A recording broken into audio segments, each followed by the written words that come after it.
¿Qué tal, señores? Bienvenidos una semana más a 7 días. En los próximos minutos nos vamos a adentrar en la zamorana Sierra de la Culebra y la comarca leonesa de la Cabrera, que se han visto afectadas en las últimas semanas por una enfermedad que ha acabado con la vida de más de un centenar de ciervos. Sin movernos de la Sierra de la Culebra, se encuentra la presa de Ricobayo, que alberga el primer laboratorio hidráulico del mundo y un centro interpretativo de este tipo de ingeniería. La crisis financiera mundial ha afectado también a la lucha contra el SIDA. 9 millones de personas necesitan medicación para luchar contra una de las enfermedades más mortíferas. Analizaremos su situación actual. Nuestra primera parada la hacemos en la red logística y los puertos secos de Castilla y León. Instalaciones hermanas de las marítimas que aunan esfuerzos para agilizar la llegada de los productos, su calidad y reducir el coste. En 7 días les mostramos la red castellano y leonesa de estas infraestructuras. En un mundo globalizado donde las fronteras se difuminan, el mar y la tierra se confunden. Forman alianzas en busca del mayor beneficio, acuerdos que permitan unir fuerzas para que el producto llegue antes y al menor coste posible. Los puertos marítimos extienden sus tentáculos al interior. Puertos tierra adentro, donde los trenes sustituyen a los buques y a los que la mercancía amarra todavía con sabor a mar.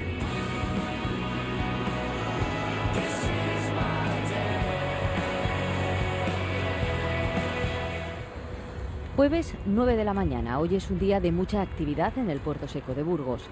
Hace 3 horas ha llegado a la terminal de Villafría uno de los 3 trenes de mercancía que cada semana desembarcan tierra adentro. En sus vagones transportan los contenedores que apenas unas horas antes han salido de los cargueros amarrados en el puerto de Barcelona. El puerto seco, por definirlo, sería la extensión de un puerto marítimo en el interior. Es decir, es una terminal ferroviaria conectada vía tren con un puerto marítimo, con uno o más puertos marítimos. Y en principio en una terminal, en un puerto seco, se deben dar los mismos servicios que en un puerto marítimo. La diferencia es que al puerto de mar llega un barco y aquí llega un convoy ferroviario. El puerto seco de Burgos abrió sus puertas hace 4 años, 16 después de que naciera el Centro de Transporte de Burgos. En él se centraliza y organiza el tráfico de mercancías que vía tren llega desde el puerto de Barcelona. Su ubicación en el eje ferroviario Madrid-Irún, con conexión directa con la Nacional 1 y la Nacional 231, lo convierten en un punto estratégico dentro de la red nacional de transporte. Mejoran la competitividad de las empresas, pero que no es una frase hecha, es que es verdad. Mejoran la competitividad de las empresas, favorecen la internacionalización del tejido industrial de la zona y favorecen también la instalación de empresas en su zona de influencia. Es decir, nosotros hemos tenido casos de empresas que nos han preguntado si el puerto seco de Burgos iba a trabajar con Barcelona para instalarse o no instalarse. El día de llegada de tren, la actividad se multiplica en estas instalaciones. Durante toda la mañana, el trasiego de camiones es constante. En ellos se carga la mercancía para distribuirla ya por carretera a cada uno de sus destinos. Ese día también hay que llenar los contenedores que quedaron vacíos. El tren, lo que ocurre es que no hay tren todos los días. Entonces se va aprovisionando durante unos días el tren mediante las cargas en fábrica para que cuando llegue el tren haya volumen para cargarlo. Esto es como todos los días que hay tren, hay una acumulación de trabajo en cuanto a los servicios de acarreo importante, y los días que no hay tren, pues eso se aligera bastante, y el tratar de compensar ese tipo de tráficos es quizá la dificultad con la que nos encontramos. Castilla y León, por su tejido industrial, es eminentemente exportador. Con lo cual, los trenes salen prácticamente, cuando consigues una media del 80%, es que la mayoría van prácticamente al 100%, ¿no?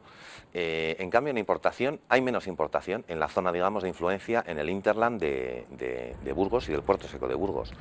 Toda la mercancía cargada en los trenes del puerto seco de Burgos tienen un único destino, el puerto de Barcelona, uno de los 4 más grandes de España y donde se concentra el 23% de la actividad importadora y exportadora del país. El acuerdo con el puerto catalán ha sido una tabla de salvación para la terminal de Villafría. Fue un año difícil, fue un año muy difícil, fue un año en el que estalló la crisis económica, se perdió la conexión con Valencia, y el año 2009 fue duro, fue difícil. Mantuvimos la conexión con el puerto de Barcelona y no solamente se ha mantenido la conexión con el puerto de Barcelona, sino que se ha triplicado. Burgos es actualmente el único puerto seco que funciona en Castilla y León. En él se dan las dos características que deben tener este tipo de instalaciones: acuerdo con un puerto marítimo y conexión con una terminal de ferrocarril. Una definición que se queda corta en la estrategia de transporte y logística diseñada por la Junta de Castilla y León a través de la red CILOG.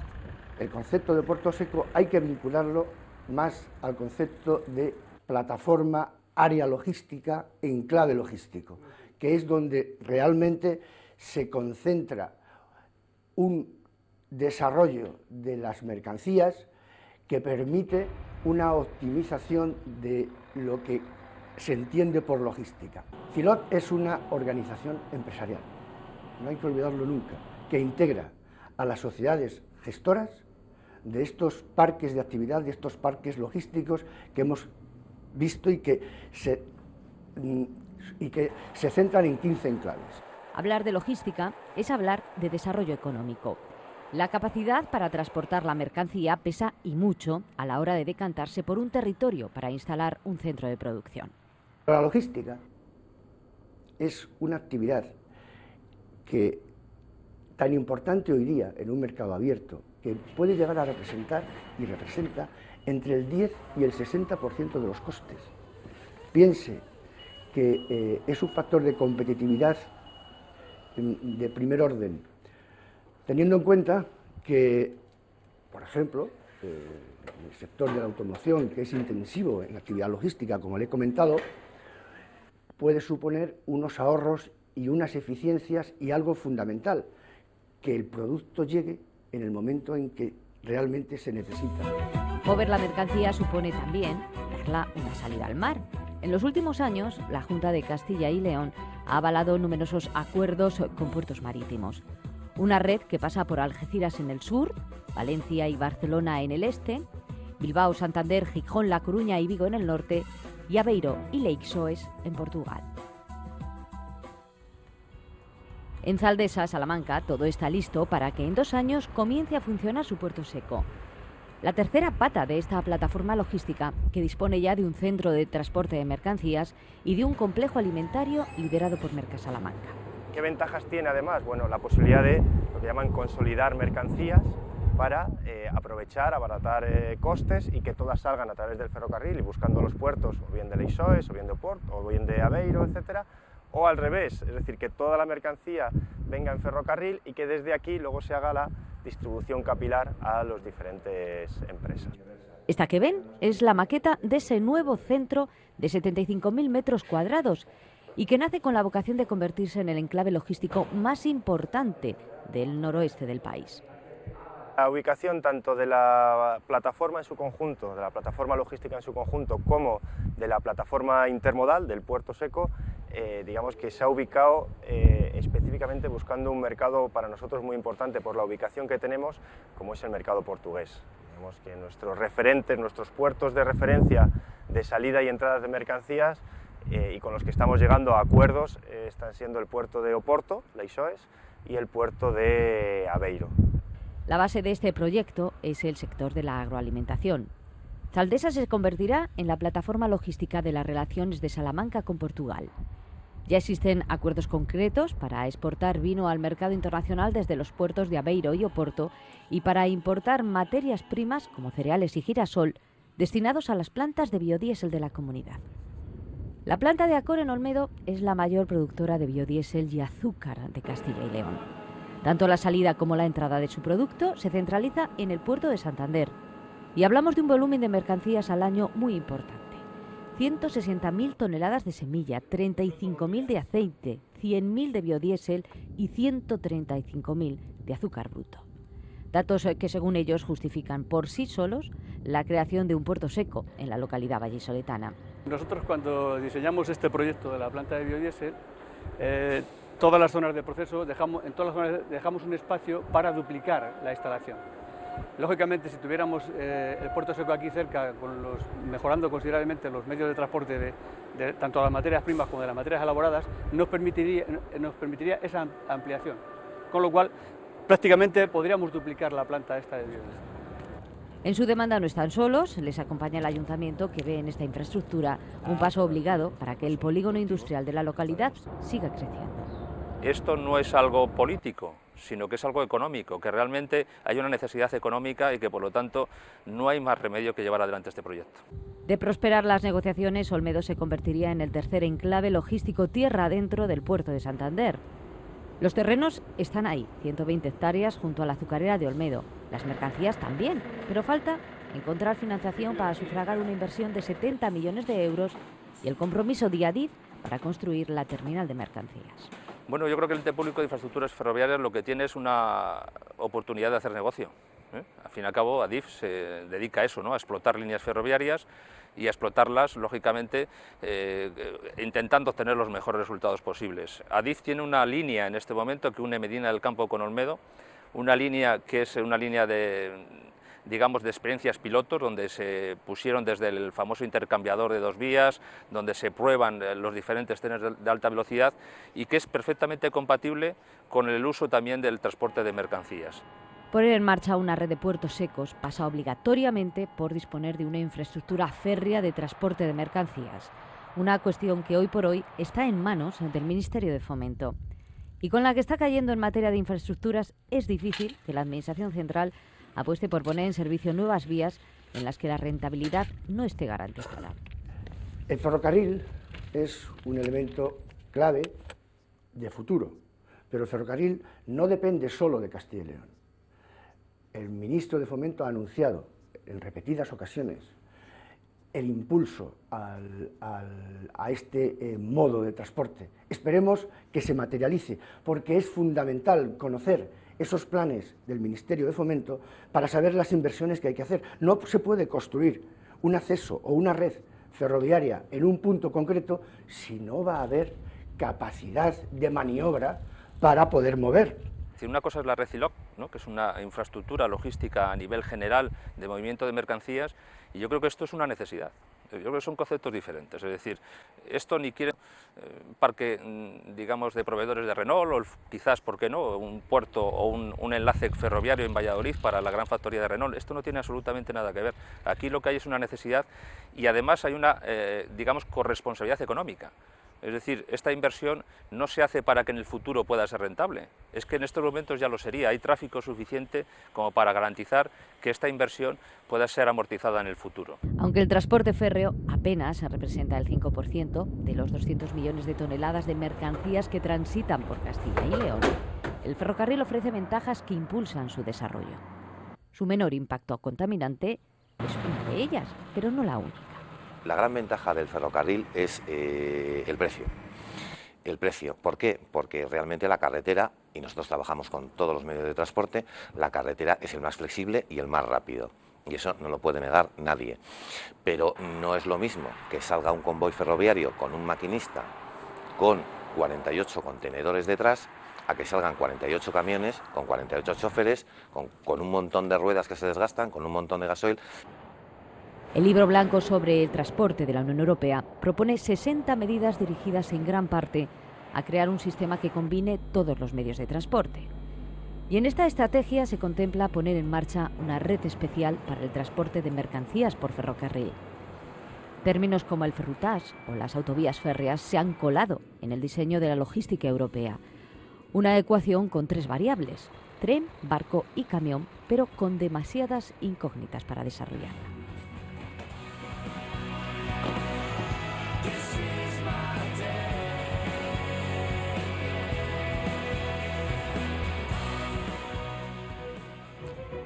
Una de las noticias de la semana ha sido sin duda la muerte masiva de ciervos en algunas zonas localizadas de Zamora y de León.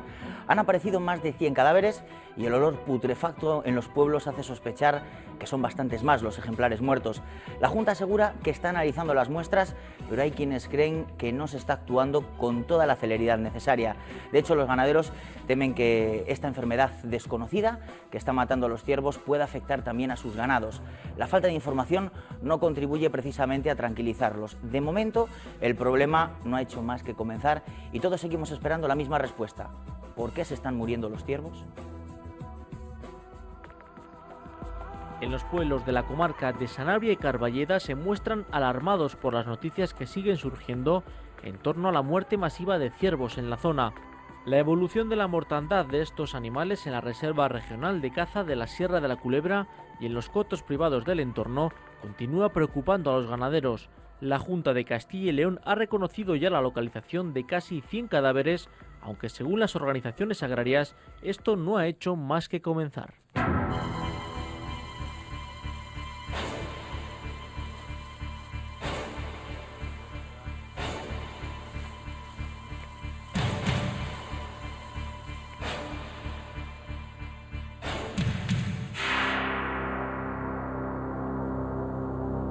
Todo empezaba el 28 de julio. Lo que en principio parecía ser un hecho anecdótico con 10 casos reconocidos, se ha convertido en preocupante en los últimos días ante la constante escalada de cadáveres.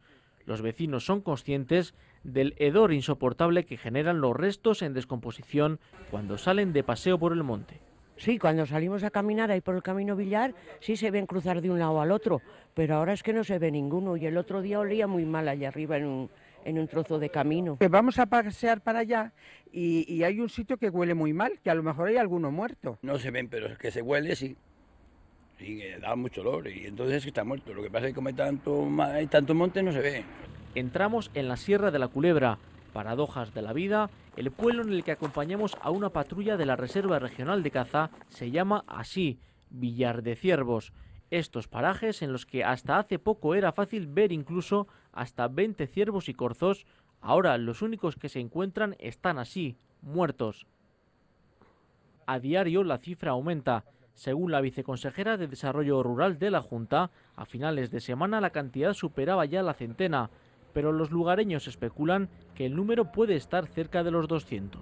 De los 102 ciervos que se han recogido muertos, tan solo hemos podido tomar muestras de 7 ciervos y hemos podido realizar necropsias solamente de 5 animales. Se han muerto los que han encontrado, pero los que no han encontrado... Hay que decir claramente también que no se sabe el número de cadáveres que hay, porque es imposible saberlo, porque los que se ven, pero los que no se ven, ahí van a quedar.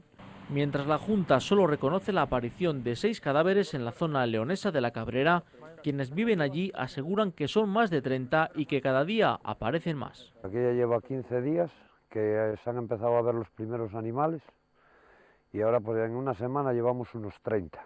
Lo alarmante es que también se han hallado sin vida vacas en hasta 6 localidades, una situación terrible para una zona que vive de la ganadería y de la caza. De momento se han comenzado a ver aquí 8 vacas, 3 terneros, al señor que tiene las vacas aquí y una vaca. Y ahora pues en corporales han muerto también vacas y terneros. Los ganaderos están intranquilos porque la población de cérvidos, dicen, va a quedar seriamente diezmada. Sus animales comparten en los montes espacios con los ciervos. Que no sabemos ni de lo que está muriendo. Y mientras no le afecta a las ovejas, pues bueno, pero ya veremos a ver lo que da. Mientras no nos digan de lo que es, que ni lo sabemos, ni lo vamos a llegar a saber. Pero su inquietud va más allá. Creen que los resultados de los análisis se están demorando en exceso y auguran un futuro nada prometedor a sus cabañas ganaderas si los ciervos desaparecen de estos montes. Sí, medidas, ¿qué precauciones tomamos? Si los ciervos y las ovejas andan todos juntos, prácticamente, todos los días. Entonces medidas, a no ser que las metamos para la nave, estamos preocupados porque aparte de este problema después viene el otro. Porque el lobo normalmente está viviendo de los ciervos, más que de las ovejas. Si le fallan los ciervos, pues no sé, pero me parece que a algunos nos va a tocar mantenerlo. En esta zona hay entre 30.000 y 40.000 cabezas de ganado ovino y caprino y de 5 a 6.000 de vacuno. Aún sin haber podido analizar a los animales muertos, todo apunta, según los expertos, a un brote bacteriano que no es desconocido en nuestro país. En los brotes que tuvimos, uno en Teruel y en otro en Guadalajara también, curiosamente lo que se aisló fue una bacteria, normalmente es Pasteurella, multocida o hemolítica, normalmente aquí en España multocida, que da cuadros muy parecidos, a cuya bacteria el ciervo es muy sensible y es mortal. Es que los animales mueren de la noche a la mañana, el día anterior están perfectamente y al día siguiente aparecen muertos. No mueren muchos en el mismo lugar, muere alguno, y se producen épocas muy parecidas a estas que estamos aquí. Épocas en las que durante el día hace mucho calor y por la noche baja mucha temperatura. Es un problema muy vinculado a cambios fuertes de temperatura. Entonces se descubrió que la causante era una bacteria que prolifera con el calor, que mata a algunos animales, no a todos. En este caso la solución es una vacuna, pero si hablamos de fauna... Los brotes que conocemos simplemente han pasado, es decir, causa una mortalidad determinada y al cabo de un tiempo desaparece la mortalidad en animales y puede no volver a aparecer nunca o en varios años. Es sin duda el sonido de la berrea. Otro grave problema podría venir cuando llegue esta época de celo, es decir, en poco más de 3 semanas. El valor de los machos podría devaluarse demasiado y los que obviamente ya no estén suponen una pérdida económica cuantiosa a la hora de comprar sus cabezas. Mira, aquí el día 3 de mayo es la subasta y están ya comprados. Y ahora la berrea es a partir del 8 o 9 de septiembre. Entonces, Jesús, vamos conmigo, que soy yo. Vamos conmigo, llamas tú, yo los llamo. Yo los llamo, y vienen. Pero ¿qué ahora? Ahora con esto. Déjame lo que pasa. Los que pagaron ahora ver. Si no hay, ¿se ha muerto qué? ¿Qué matan? Ardillas. Todavía quedan muchos animales vivos, pero como no sabemos de qué viene esto, pues no sabemos cuándo va a terminar la mortandad. Aunque según los censos puede haber cerca de 4.000 ejemplares en toda la sierra y la especie no corre peligro, los vecinos piden que se aclaren cuanto antes los porqués. Muchos lo consideran un desgaste natural, pero exigen que una vez solucionado el problema, se repueble con animales sanos.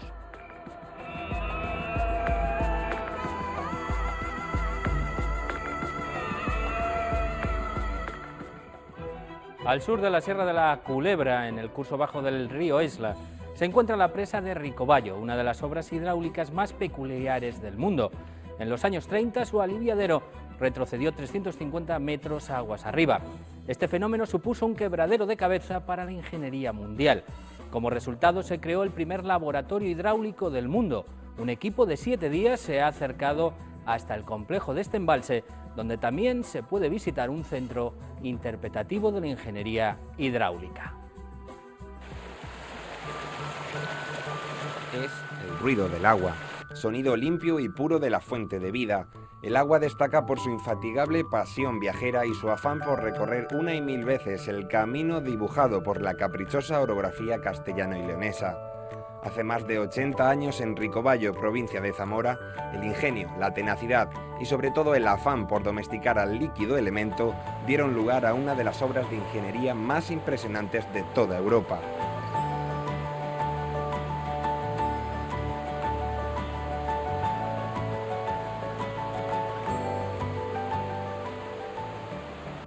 El sistema Duero está integrado por más de 40 centrales hidroeléctricas, centrales que en muchos casos están acompañadas de bellos y majestuosos saltos de agua. La central que Iberdrola tiene sobre el cauce del río Esla tiene una producción anual de 700 gigavatios hora, con capacidad para abastecer a más de 300.000 hogares en un año. A su lado y construido en 1929, su famoso aliviadero. La verdadera reserva energética y estratégica de todo el sistema Duero es el embalse de Ricobayo. Con sus 1.200 millones de metros cúbicos, 1.048 utilizables, lo hacen fundamental a la hora de que funcione todo el sistema Duero. Años 20, la empresa Saltos del Duero se quebraba la cabeza día y noche para buscar una solución a un problema imprevisto, una amenaza de catástrofe y la desilusión de José de Orbegozo, su autor. El agua excavó un socavón de más de 100 metros de profundidad. El volumen de rocas que salió de lo que es esa erosión es 1.136.000 metros cúbicos. Sería una fila de camiones de 700 kilómetros de longitud, lleno de rocas. Este fenómeno desató las alarmas de todos los ingenieros. Nada parecido había ocurrido en la historia. La aparición de la cazuela fue motivo suficiente para crear el primer laboratorio hidroeléctrico en el año 43. Con este complejo se buscaría la solución a este y otros problemas que pudiesen ocasionar los diferentes saltos de agua. Desde su construcción se han estudiado más de 150 modelos reducidos de presas de todo el mundo. La imprevisible actuación de las obras en Ricobayo dieron a este municipio zamorano el honor de ser pionero a nivel europeo en estudiar el comportamiento hidroeléctrico. Los modelos reducidos se montan y desmontan para dejar hueco en esta espaciosa nave. La única maqueta que sigue intacta es la de la propia central de Ricobayo. El encargado del laboratorio, Fermín Fáundez, no se cansa de explicar lo anecdótico del proyecto. El año pasado pasaron por aquí más de 1000 personas. Esta lámina tan compacta de agua, sin apenas emulsionamiento, llega hasta el fondo de la olla. Eso hace que esa lámina de agua penetre aproximadamente a unos 55 metros y erosione el fondo de la olla. Aquí estamos viendo cómo el agua está penetrando. Prácticamente este nivel serían 40 metros, pero con la aportación de caudal serían aproximadamente otros 15 metros. O sea, está penetrando casi a 55 metros y está erosionando el fondo de la olla. El aliviadero siguió mal funcionando hasta mitad de los años 60, hasta que dieron con la solución: implantar unos dientes deflectores que frenaran la erosión de la cazuela. Aquí tenemos ya lo que es el aliviadero con la solución definitiva, la solución implantada en el año 1962, en el cual se le colocaron los 6 dientes deflectores. La finalidad de estos dientes deflectores es sobre todo el emulsionar la lámina de agua. Esa lámina de agua, al hacer ese pequeño salto, lo que hace es mezclarse con aire, y esa mezcla con aire lo que hace es anular energía. La adición de colorantes en los modelos reducidos es una práctica habitual.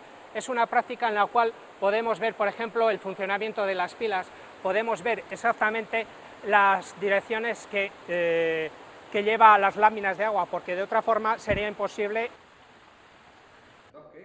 Durante mucho tiempo los más prestigiosos ingenieros internacionales acudieron a Ricobayo para estudiar este fenómeno. Su poblado se llenó de ilustres técnicos de la época. La empresa Iberduero decidió ubicar al lado de la presa un centro interpretativo y documental para recopilar toda la información y los documentos relacionados con las obras hidráulicas. El objeto del archivo es custodiar la documentación histórica de Iberduero y de las empresas filiales absorbidas y participadas por Iberduero a lo largo de su historia. Hay documentación desde el año 1890 hasta 1991, que es la fecha en la que se constituye Iberdrola como resultado de la fusión de Hidroeléctrica Española y de Iberduero. Aquí podemos ver la firma del rey Alfonso XIII cuando visitó las obras del Salto de Ricobayo el 20 de octubre de 1930. El día de la visita fueron famosas las palabras que pronunció el rey, que fueron: seguirán estas obras por encima de todas las inquietudes del momento, porque uniendo a todos, monárquicos y republicanos, está la idea de la patria. También después de visitar el rey Alfonso XIII, luego fueron famosas también las palabras que pronunció Indalecio Prieto en el Senado, poniendo como ejemplo la gran obra que Saltos del Duero estaba llevando a cabo con el Salto de Ricobayo, diciendo que eso era el ritmo y el esquema que tenían que seguir las obras del Estado. La construcción del aliviadero se topó con otra sorpresa. A orillas del río Esla se encontraba una obra única de la arquitectura visigoda, la iglesia de San Pedro de la Nave, edificación del siglo VII que tuvo que ser trasladada piedra a piedra a más de 12 kilómetros de su emplazamiento original. Hoy se erige majestuosa, como si nada hubiese pasado en la localidad zamorana de Campillo. Cuando Saltos del Duero decidió trasladar el embalse, pues sabían que quedaba debajo. Y entonces decidieron trasladarla hasta aquí. Y eso fue pues del año 30 al 32 más o menos. Aquí trabajaron, pues bueno, la gente técnica, don Alejandro Ferrán, los contratistas, albañiles profesionales, vinieron de otros lugares y aquí pues emplearon la mano de obra barata. Mi padre, otro señor que se llamaba Pedro, otro Eduardo, otro Federico. Otra cosa que me contó mi padre es que ahora sería casi imposible desmontarla para llevarla a otra parte. Porque antes las piedras estaban unidas unas con otras por grapas de cola de Milano, de madera. Lo que estaba abocado a ser una desgracia en todos los sentidos, terminó siendo un éxito para la zona.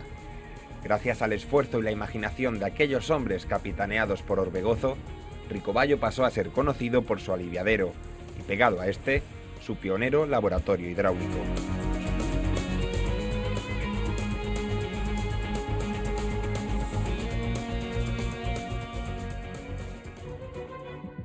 Solo un tercio de las personas enfermas de SIDA reciben tratamiento. La Organización Mundial de la Salud ha alertado de que los recortes presupuestarios de los países donantes podrían provocar una disminución de los recursos que se destinan a combatir el VIH.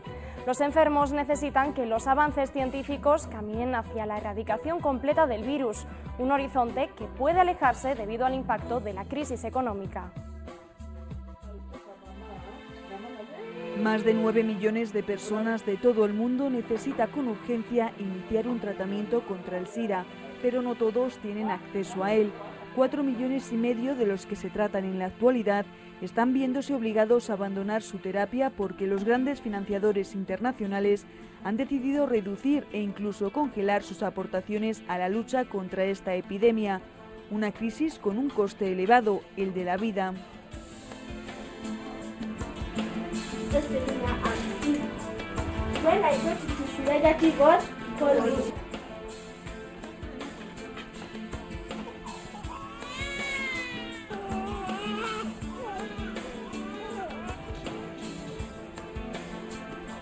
Para los pacientes, el que falten fármacos puede suponer tener que cambiar de tratamiento con el riesgo de que se reduzca su eficacia o aumenten las resistencias. Asimismo, supone poder conseguir menos pastillas en cada visita al centro de salud, lo que desmotiva al paciente, quien por lo general no suele tener fácil el traslado a uno de los escasos hospitales que hay, por ejemplo, en lugares de África. También pueden darse situaciones en las que los pacientes decidan reducir sus dosis o compartirlas con el riesgo de seguridad y eficacia que conllevaría para su salud. Con antirretrovirales no me veo muriéndome, no voy a mentir. Antes de comenzar el tratamiento con este fármaco sí tenía miedo de morir y que a mis hijos les pudiera pasar lo mismo, pero vivo mi vida como si hoy fuera mi último día. Los antirretrovirales deberían estar accesibles para todo el mundo. Cuando aparecieron, solo estaban disponibles para quienes se podían permitir pagarlos con su propio dinero y ellos eran los únicos que podían sobrevivir.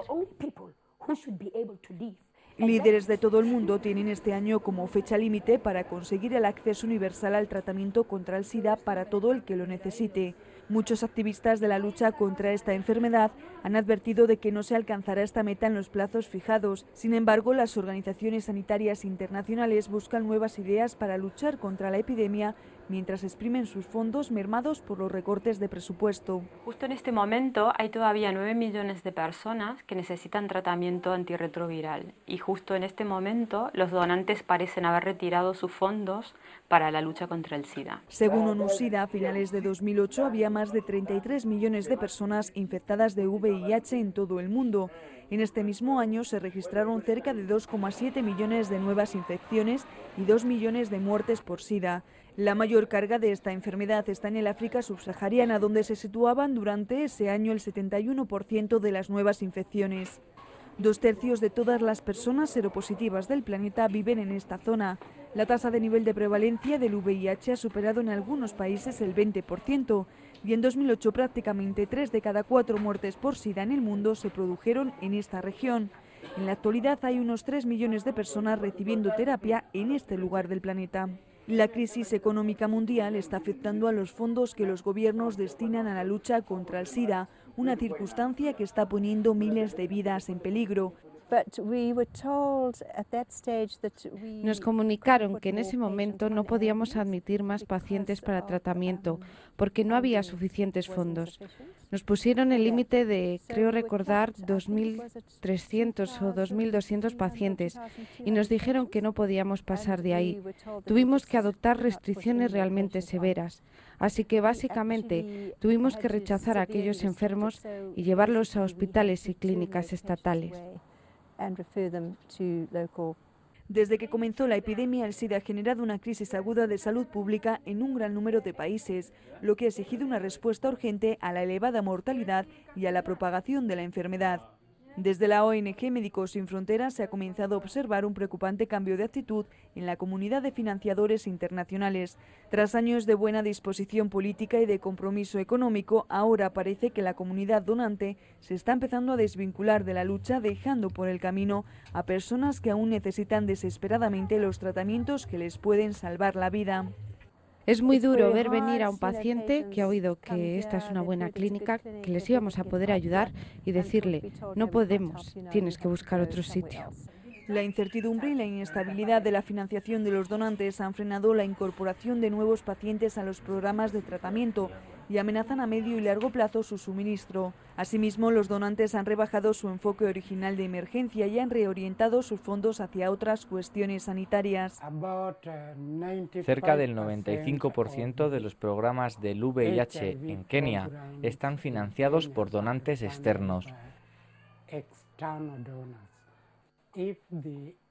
Si los donantes internacionales deciden retirar sus fondos, entonces el programa no será sostenible, de acuerdo con los fondos que actualmente le dedica el gobierno. La oferta de atención también contribuye a mejorar la respuesta de otros servicios. Por ejemplo, los programas de prevención de la transmisión de madre a hijo pueden hacer que un mayor número de mujeres reciban atención durante la maternidad. Desde 2009 se han estancado las aportaciones de los principales donantes. Recientemente, Países Bajos, Irlanda y Estados Unidos han anunciado recortes en sus aportaciones, mientras que Francia e Italia van con retraso en el ingreso de las ya comprometidas. Bill Clinton y el fundador de Microsoft, Bill Gates, han pedido a los activistas que luchan contra el SIDA que expriman el valor de cada céntimo que se destina a los fondos para luchar contra esta enfermedad. Alegan que no se puede esperar que los donantes incrementen su financiación durante los tiempos más duros, a menos que el dinero que conceden se emplee de forma cuidadosa. En muchos países el dinero solamente sirve para pagar a mucha gente, para ir a sus reuniones, y para ello se usa mucho el avión privado. ¿Cuánto se gasta en informes que no se saben su porqué? Parece que disponemos de todo el dinero del mundo. Esto es lamentable. Tengan en cuenta algo, cada dólar que gastamos hoy en día pone en riesgo una vida. Desde el Fondo Mundial para la Lucha contra el SIDA, la tuberculosis y la malaria, se estima que se necesitan 20.000 millones de dólares durante los próximos 3 años para mantener el progreso realizado en la lucha contra estas enfermedades. La financiación para el VIH en la Comisión Europea y los Estados miembros de la Unión Europea suma en conjunto 4.900 millones de euros, de los que más de una cuarta parte se destinan al Fondo Mundial. En total, 3.680 millones de euros llegan a través de canales bilaterales, tanto de la Comisión como de los Estados miembros. Entre estos últimos, quienes más ayuda aportan a la lucha contra el SIDA son Reino Unido y Países Bajos. Cada año, más de 55.000 millones de euros, aproximadamente el 2,9% del presupuesto total del Fondo Europeo de Desarrollo, se destina a la sanidad en 13 países. Sin embargo, resulta cada vez más difícil averiguar cuánto se dedica a intervenciones sobre el SIDA. Si reducen los fondos para VIH, más gente morirá. Tendremos más huérfanos y en su mayoría serán estigmatizados de nuevo como antes.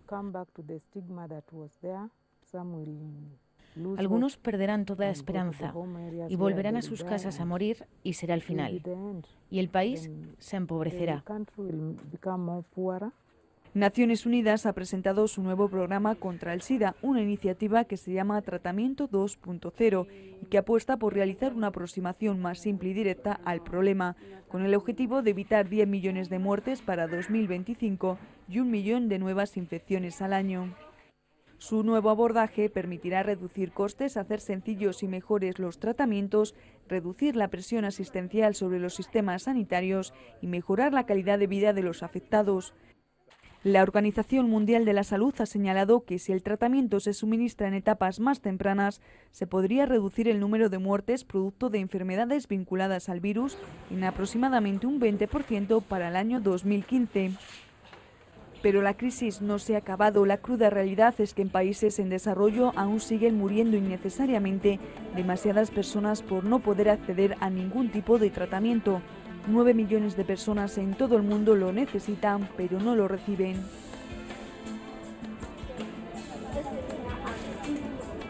When I get to see chicos,